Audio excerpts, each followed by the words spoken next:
Y empiezo así porque el podcast Diseño y Diáspora, que hago hace 5 años, es también trabajo voluntario. Yo hasta hace muy poquito, trabajaba en el Ministerio del Interior de Finlandia hasta hace 3 meses y esto lo hacía a la tarde cuando se acababa el día de trabajo, el día de trabajo formal. Entonces, este tipo de cosas salen. Les voy a contar para qué sirve escuchar, ¿no? Me dedico a escuchar, escucho mucho a la comunidad del diseño, pero no necesariamente a todos vienen del diseño, sino que son muchos que vienen de otras disciplinas y adoptaron el diseño. ¿Cómo escuchar sirve para investigar en diseño, para entrenar la escucha, cómo es importante al diseñar y cómo se puede crear una comunidad a través de la escucha?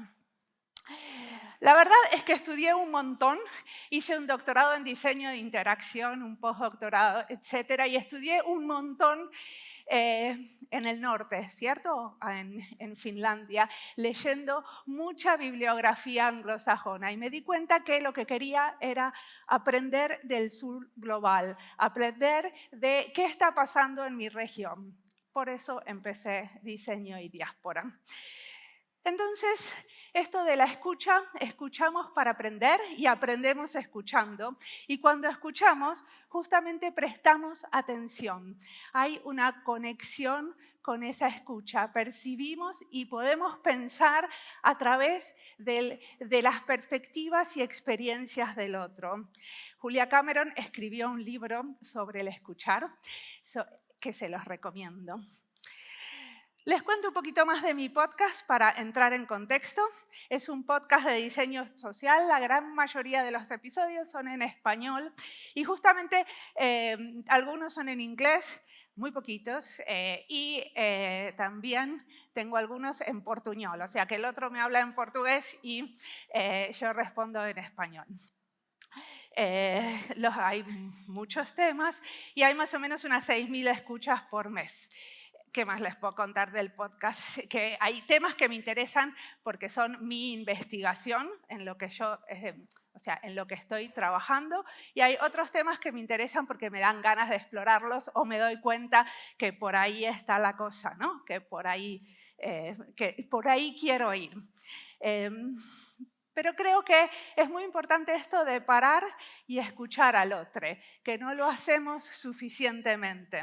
Y que la historia, justamente las historias, están en todas partes. En este momento, Diseño y Diáspora es el archivo oral de historias de diseño más importante que tenemos en lengua española. Entonces le pongo mucho esfuerzo. Gracias. Le pongo mucho esfuerzo a que desarrollemos nuestro lenguaje. ¿Por qué? Porque yo cuando empecé a hacer este podcast no podía hablar el castellano profesional que puedo hablar ahora porque trabajaba en inglés o en finlandés. En general, los últimos 6 años me la pasé trabajando 100% en finlandés. Entonces, para mí es muy importante que entendamos que hay una diferencia entre decir stakeholders o operadores, actores, socios, amigues o lo que querramos decir. Entonces, que queremos enriquecer nuestra lengua y no podemos estar todo el tiempo tratando de sentirnos más cancheritos porque usamos palabras en inglés. Entonces,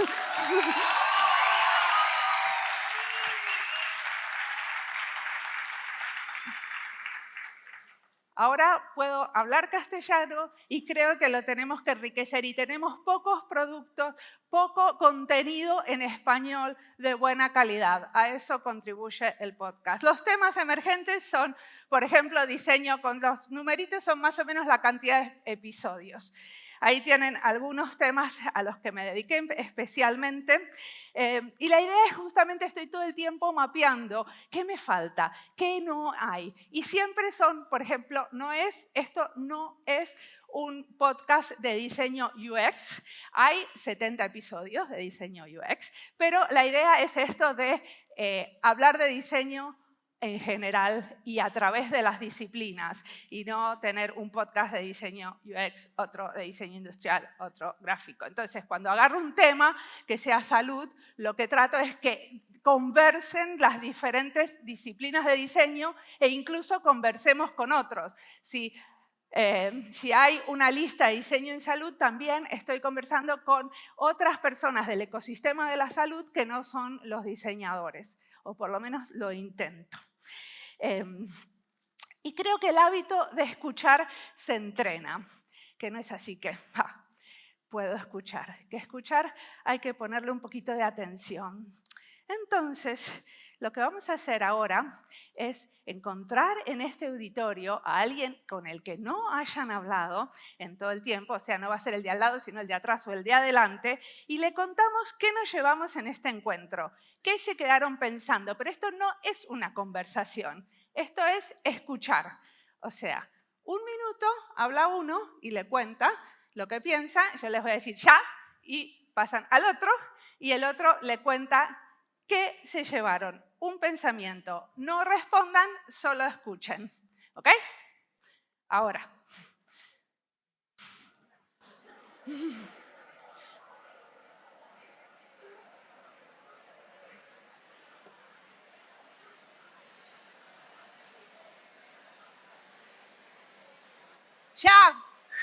Ya estamos.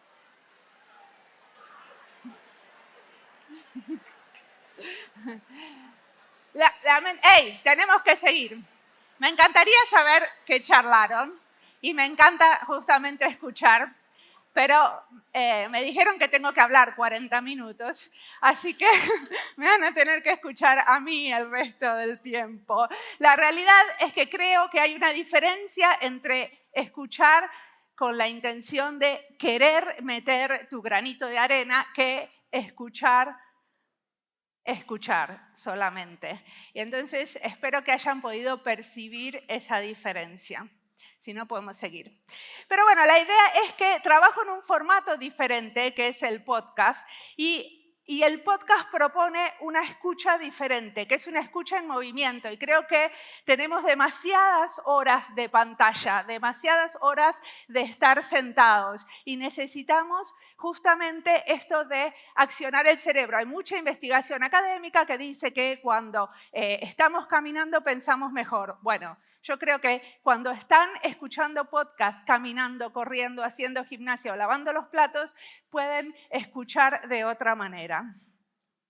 Entonces, eso fue un poco sobre la escucha en general. Ahora vamos a cómo uso el podcast para investigar, ¿no? En general encuentro un tema que surge en una entrevista.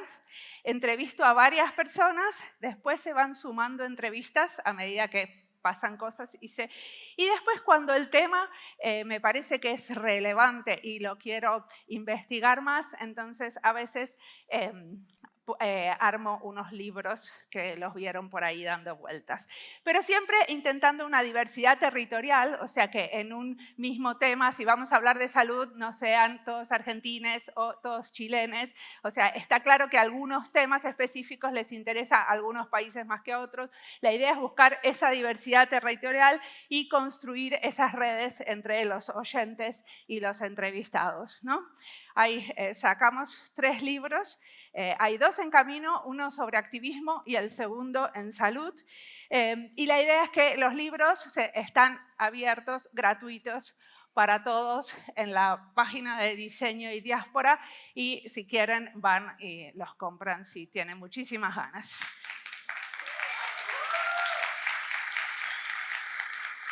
O sea que cada uno lo gana, no necesito darles un sorteo, pero cada uno puede y bajarse el libro. Entonces, esto de escuchar para investigar diseño.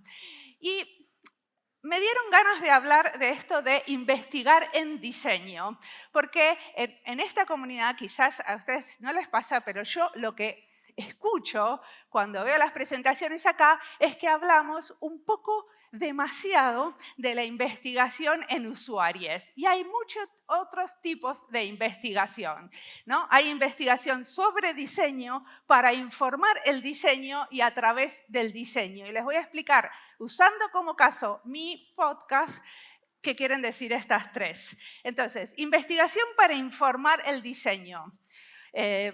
Yo trabajé mucho tiempo en políticas públicas que tienen que ver con la inmigración, ¿cierto? Ese era mi trabajo formal. Entonces, lo que hice es muchísimas entrevistas a diseñadores trabajando adentro de laboratorios de innovación y diseño. ¿Por qué? Porque adentro de esos laboratorios siempre o en general hay diseñadores que están como trayendo algún tipo de proceso creativo, innovación a ese organismo. Entonces, hago otras entrevistas justamente para entender, bueno, qué puedo aportar, qué puedo aprender de los otros, ¿no? Hago una reflexión meta en relación a lo que estoy investigando. O sea, cuando el otro me está contando su perspectiva, estoy todo el tiempo pensando, o en realidad lo pienso después, porque después lo escucho de vuelta cuando no estoy haciendo la entrevista, lo escucho y pienso, o sea, cómo la percepción del otro y la experiencia del otro me habla a mí. Ese trabajo meta también es investigación.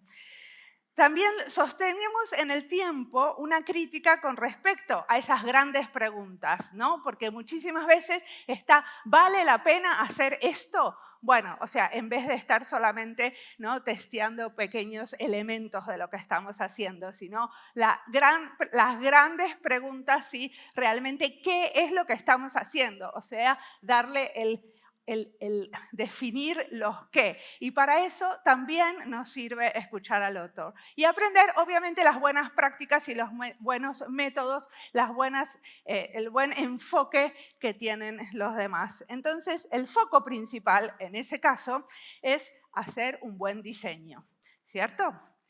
Estamos en investigación para informar el diseño. Pero hay otro que a mí me parece que es muy interesante, que es sobre el diseño. Por ejemplo, si mi pregunta de investigación es ¿qué pasa en el diseño de hoy? Una de las cosas que a mí más me interesa de todo lo que está pasando es ¿qué pasa cuando los diseñadores están colaborando con comunidades indígenas o afrodescendientes? Porque eso es... bueno, hay muchos que están investigando y explorando y diseñando con comunidades y yo no trabajo en eso, para nada. El tipo de trabajo que yo hago no tiene nada que ver con eso. Entonces está como alejado. Yo no puedo como intervenir en ese área porque no trabajo con las comunidades samis, que serían las comunidades indígenas del norte que están en Suecia, Finlandia y Rusia.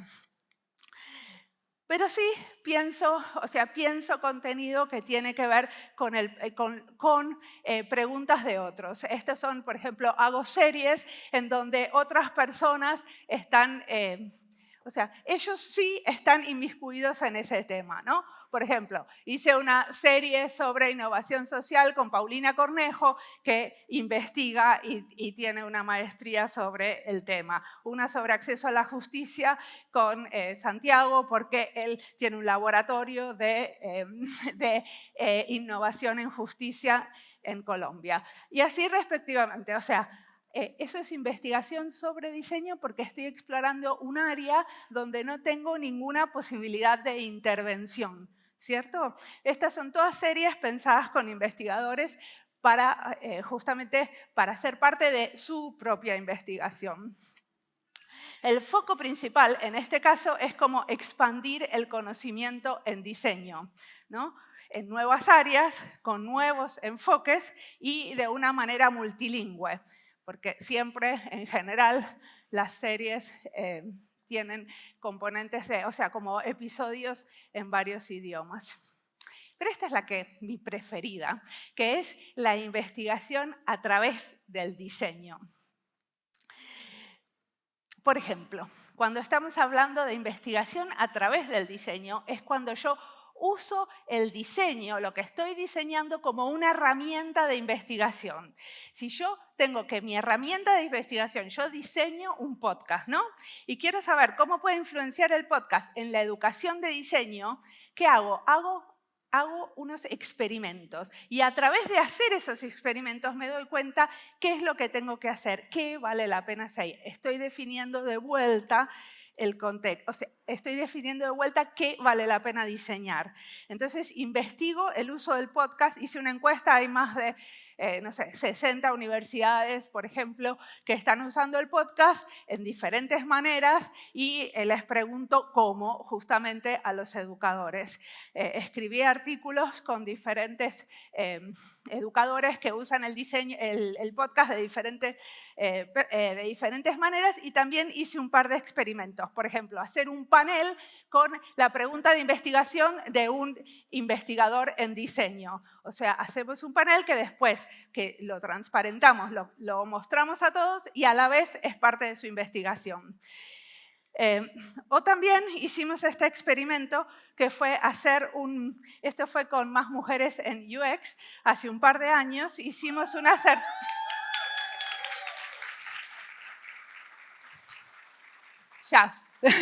hicimos una certificación en diseño y género. ¿Qué consistía?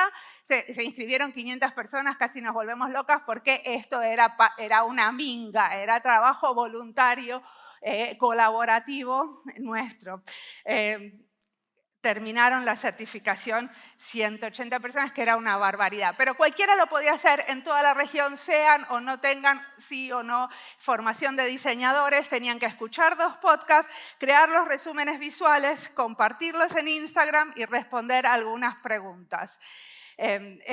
Hay muchos resúmenes visuales, pero les quería mostrar algunos. Esta es, por ejemplo, la entrevista que le hice a Mariana y a Carolina. Carolina presentó en el panel anterior hace muchos años. Entonces, este tipo de cosas eran los resúmenes que se hacían. Y lo que era muy importante es que era abierto, transparente y para todos, ¿no? Todo publicado con licencias abiertas, como siempre. Entonces, una de las cosas que hice es invitar a 5 profesores que habían tomado esta certificación y escribimos un artículo académico juntos para el Design Research Society, para la Sociedad de Investigación del Diseño. ¿Y por qué era interesante?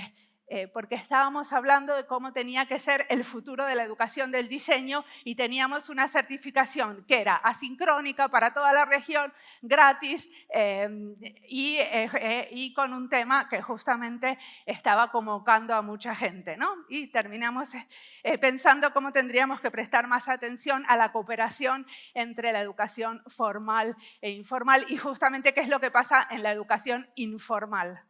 El podcast es educación informal. Entonces, el foco de la investigación ahí era legitimar el podcast en la educación en diseño, ¿no? Porque en general te dan una bibliografía y algunos se olvidan de que, hey, te pueden dar una bibliografía que tenga materiales en otros formatos.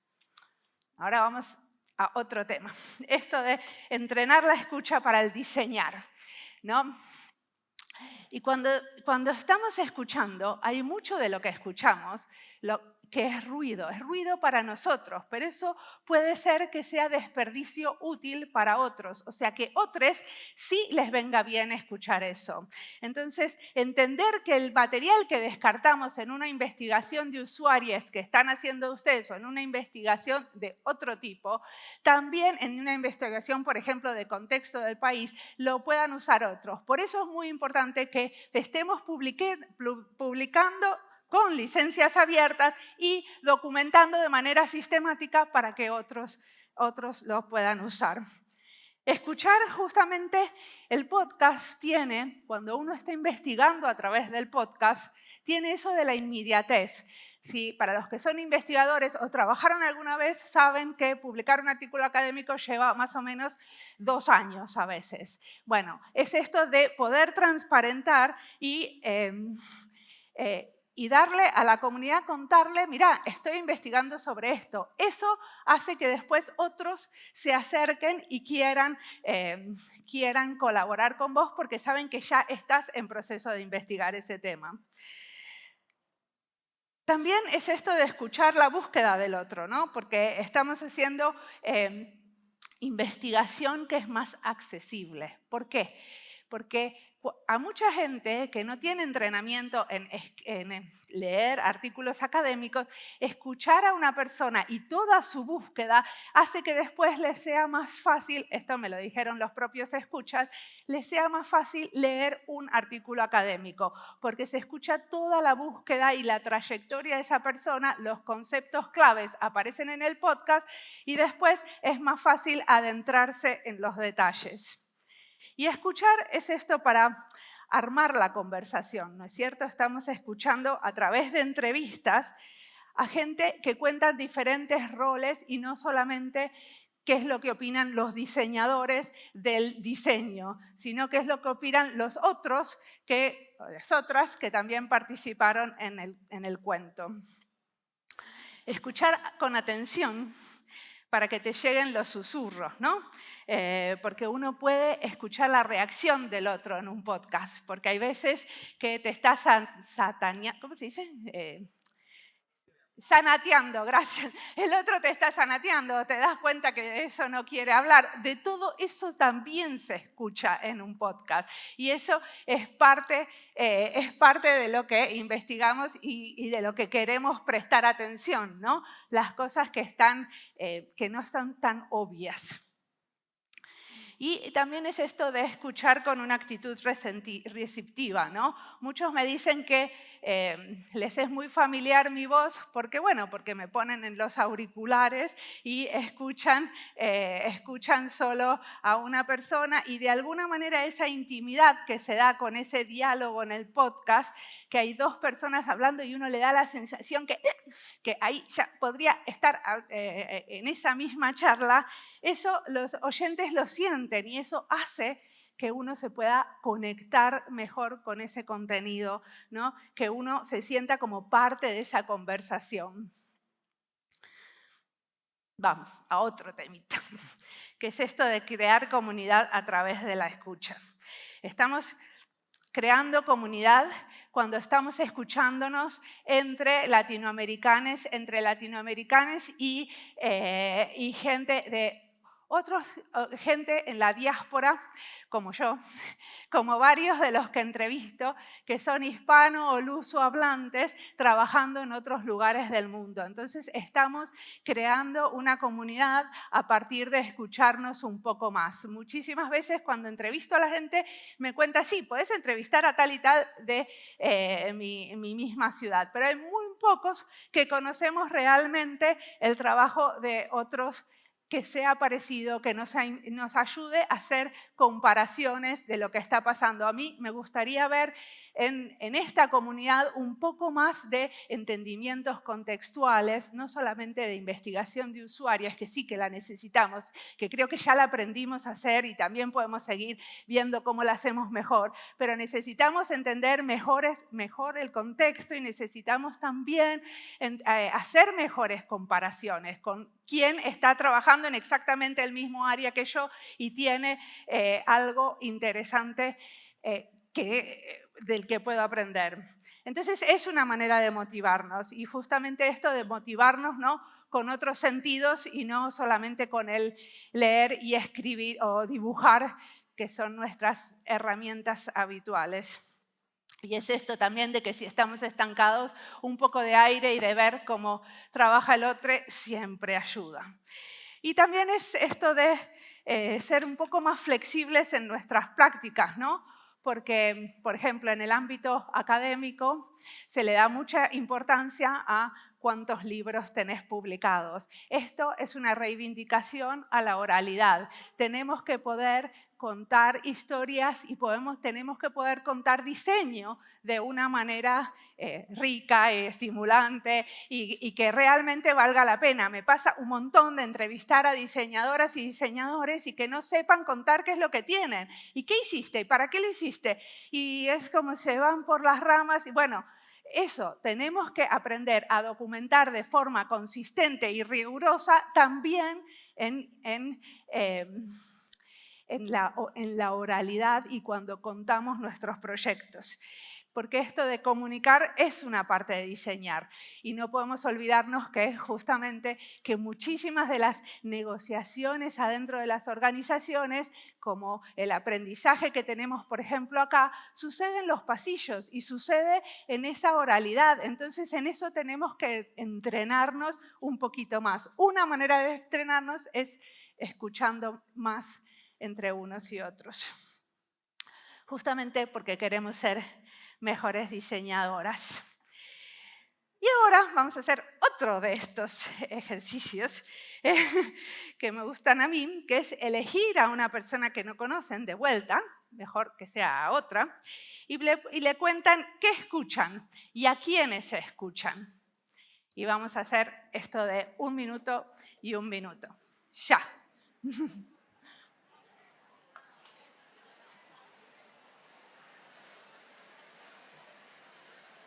¡Ya está!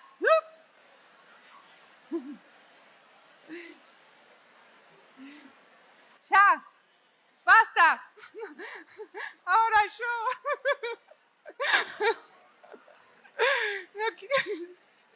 Ya les prometo que ya les doy el micrófono para que me hagan preguntas.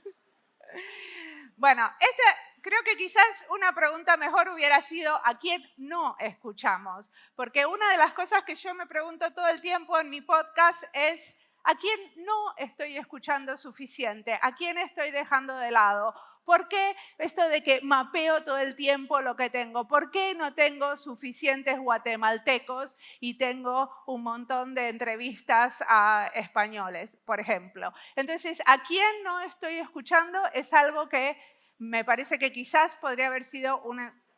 Pero esta era más fácil. Y me parece que esa pregunta se la pueden hacer ustedes mismos.